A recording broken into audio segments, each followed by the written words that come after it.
30 de julio de 1942. Amanecer en los alrededores de Rshov. La niebla baja se mezcla con el humo de miles de cañones. La tierra, empapada por la lluvia de verano, tiembla durante hora y media bajo un bombardeo que hace reventar los búnkeres alemanes, arranca los árboles de raíz y borra pueblos enteros del mapa. Cuando cesa el fuego, los silbatos suenan y las primeras oleadas de infantería soviética se levantan de las zanjas. Avanzan entre campos convertidos en barro y carne, con el agua hasta las rodillas y el grito de Zarrodino ahogado por el estruendo de las katyushas. A lo lejos, un nombre, Rshov. Los veteranos la recordarán con otro, la picadora de carne. Rshov es un pequeño punto en el mapa, a unos 220 kilómetros al oeste de Moscú. Pero en el invierno de 1941-1942, cuando el Ejército Rojo logra detener a la Wehrmacht ante la capital, ese punto se convierte en algo mucho más peligroso. Una cuña alemana profundamente clavada en el frente soviético. Un saliente que apunta directamente al corazón político del país. Durante 15 meses, de enero de 1942 a marzo de 1943, alrededor de este saliente se libra una serie de operaciones, ataques y contraataques tan sangrientos que los propios soldados soviéticos empiezan a hablar de la picadora de carne de Rshov. Millones de hombres pasan por este sector. Las estimaciones de bajas conjuntas oscilan entre 2 y 3 millones de muertos, heridos y desaparecidos, disputado. Y sin embargo, durante décadas, casi nadie fuera de la Unión Soviética oye hablar de Rshov. Stalingrado, Kursk, Leningrado, esos nombres llenan los libros. Rshov, en cambio, queda envuelta en silencio. Para entender por qué, hay que mirar no solo el mapa, sino las matemáticas de la guerra. En el lado soviético, a lo largo de toda la campaña, se concentran alrededor de 3.6 millones de hombres contra el saliente de Rshov-Vyazma. Las bajas oficiales para 4 grandes ofensivas suman más de 1,3 millones de hombres. Pero historiadores rusos señalan huecos en las estadísticas y elevan el total de pérdidas hasta unos 2,3 millones entre muertos, heridos, desaparecidos y enfermos. Disputado. En el lado alemán, los informes de varias armadas, segunda, cuarta, novena y Panzer, hablan de unos 160.000 muertos, 35.000 desaparecidos y casi 470.000 heridos, solo entre marzo de 1942 y marzo de 1943, con estimaciones que elevan el total de bajas alemanas en el sector de Rshov a más de 400.000, también disputado. Son cifras que, por sí solas, justificarían un lugar destacado en cualquier historia de la Segunda Guerra Mundial. Pero Rshov tiene otro problema. Aquí, casi nadie gana. Los alemanes mantienen el saliente, pero quedan sangrados. Los soviéticos atacan una y otra vez, pero no consiguen la victoria decisiva que buscan. El primer acto comienza tras la contraofensiva de Moscú. En el invierno de 1941, el Ejército Rojo empuja a la Wehrmacht lejos de las puertas de la capital, pero no lo suficiente. Rshov, tomada por los alemanes durante la Operación Tifón, resiste. Desde allí, el Grupo de Ejército Centro mantiene una amenaza latente sobre Moscú y un punto de apoyo para futuras operaciones ofensivas. En enero de 1942, Stalin ordena una gran ofensiva estratégica hacia Vyazma-Irshev. Es la primera de varias operaciones que intentan cortar el saliente desde la base y destruir al noveno ejército alemán. La nieve, el frío extremo, la falta de coordinación y la superior experiencia defensiva alemana convierten el ataque en una sucesión de embolsamientos, sacrificios y avances mínimos. Las unidades soviéticas cruzan ríos helados, se internan en bosques cubiertos de hielo, se quedan sin munición ni víveres en la retaguardia enemiga. La picadora de carne empieza a girar. El frente no se derrumba, pero el precio es brutal. Y ni siquiera es el episodio más conocido de la batalla. Volvemos a ese verano de 1942. Mientras Hitler lanza su ofensiva hacia el sur, hacia Stalingrado y el Cáucaso, Stalin y su Estado Mayor deciden que es el momento de golpear el centro. Rjev se convierte en el escenario de una nueva apuesta, la primera ofensiva Rjev-Sichevka. El 30 de julio, dos frentes soviéticos, el Frente Kalinin de Konev y el Frente Occidental de Yukov, despliegan contra el saliente unos 486.000 hombres, más de 1.700 tanques y alrededor de 1.100 aviones. Frente a ellos, el noveno ejército alemán, con unos 350.000 hombres y poco más de 300 carros de combate, se atrinchera en un sistema de defensas en profundidad, perfeccionado tras el invierno anterior. El ataque comienza con una preparación artillera que, en algunos sectores, aplasta las dos primeras líneas de trincheras. Divisiones soviéticas como la 16ª de la Guardia avanzan rápido los primeros días, atravesando pueblos fortificados, cruzando ríos bajo fuego, alcanzando posiciones a mitad de Rjev. Pero el terreno se vuelve barro, las comunicaciones se saturan, las reservas se encallan. Al otro lado, el general Walter Model, un especialista en defensa, mueve sus divisiones como piezas de ajedrez. Deja que los soviéticos penetren, contraataca en los flancos, utiliza con precisión la artillería y la Luftwaffe para estancar cada ruptura. Las divisiones alemanas sufren pérdidas terribles. Hay batallones reducidos a unas pocas decenas de hombres. Para mediados de septiembre, el noveno ejército reconoce más de 50.000 bajas, y sin embargo, la línea aguanta. En el lado soviético, la factura es aún peor. Solo entre agosto y septiembre de 1942, 6 ejércitos atacantes pierden más de 290.000 hombres. Muchas divisiones quedan reducidas a la mitad de su fuerza teórica y necesitan decenas de miles de reemplazos para seguir luchando.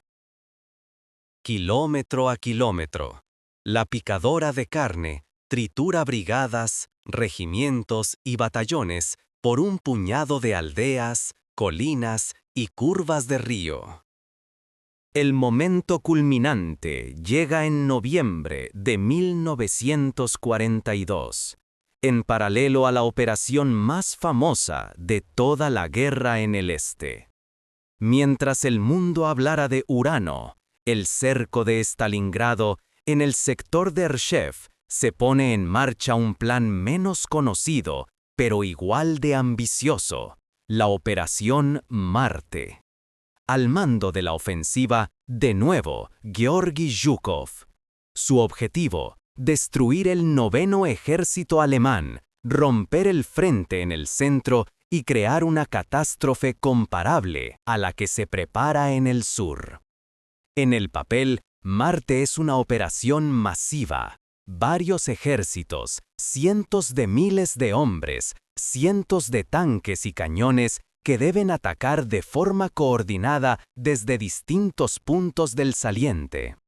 En la realidad, el invierno, la falta de sorpresa y la defensa alemana convierten el plan en una sucesión de ataques frontales contra bosques minados, pantanos helados y líneas de fuego cruzado. Los tanques soviéticos se atascan en la nieve y el barro. Los cruces de río improvisados se vienen abajo bajo el peso de los vehículos.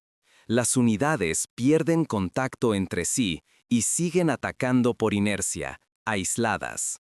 Model aplica de nuevo su defensa elástica, cede terreno, contraataca donde el enemigo se desgasta, convierte cada penetración en una trampa. Las cifras hablan por sí solas. Algunas fuentes rusas hablan de alrededor de 250.000 bajas soviéticas y unos 800 tanques destruidos o averiados durante Marte, disputado. Otros autores reducen esas cifras, pero todos coinciden en que fue una de las operaciones más costosas de toda la guerra para el Ejército Rojo. En el lado alemán, las pérdidas también son serias. Decenas de miles de hombres, divisiones enteras quedan extenuadas. Pero el saliente, otra vez, sobrevive. Mientras tanto, en Stalingrado, Paulus se rinde. Allí hay una victoria clara, con un ejército alemán entero capturado. Allí están las cámaras, los reportajes, el símbolo perfecto. Rjev, en cambio, ofrece solo cifras espantosas y un frente que sigue casi en el mismo sitio.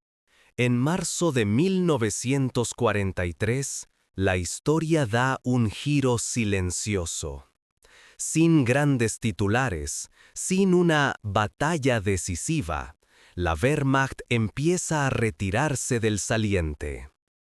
Es la Operación Büffel, un repliegue planificado que acorta el frente, libera divisiones para otros sectores y, al mismo tiempo, aplica una política de tierra quemada brutal.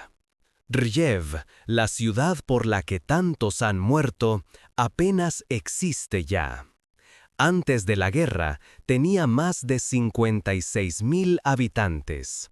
Cuando el Ejército Rojo entra en marzo de 1943, encuentra solo 150 personas vivas y unas 200 más en las aldeas cercanas. El resto ha sido deportado o ha muerto. De 5.443 casas, quedan en pie apenas 297. Las cifras materiales hablan tanto como las humanas. En rubros de 1941, las pérdidas de la ciudad se valoran en unos 500 millones. Lo que no se puede calcular es el valor de los años de vida perdidos, de las familias borradas del mapa, de las generaciones futuras que jamás nacerán. ¿Por qué entonces quedó Rjev en la sombra? En parte, por política. Para la narrativa oficial soviética, era más cómodo hablar de grandes victorias claras, Moscú, Stalingrado, Kursk, que de una serie de ofensivas en las que el Ejército Rojo pagó enormes precios sin destruir al enemigo. Operaciones como Marte, fracasadas, se silencian o se minimizan. Zhukov, el mariscal de la victoria, tiene aquí una de sus derrotas más duras y durante años casi no se menciona. En parte, por la propia naturaleza de la batalla. No hay una fecha única, una capitulación masiva, una foto icónica.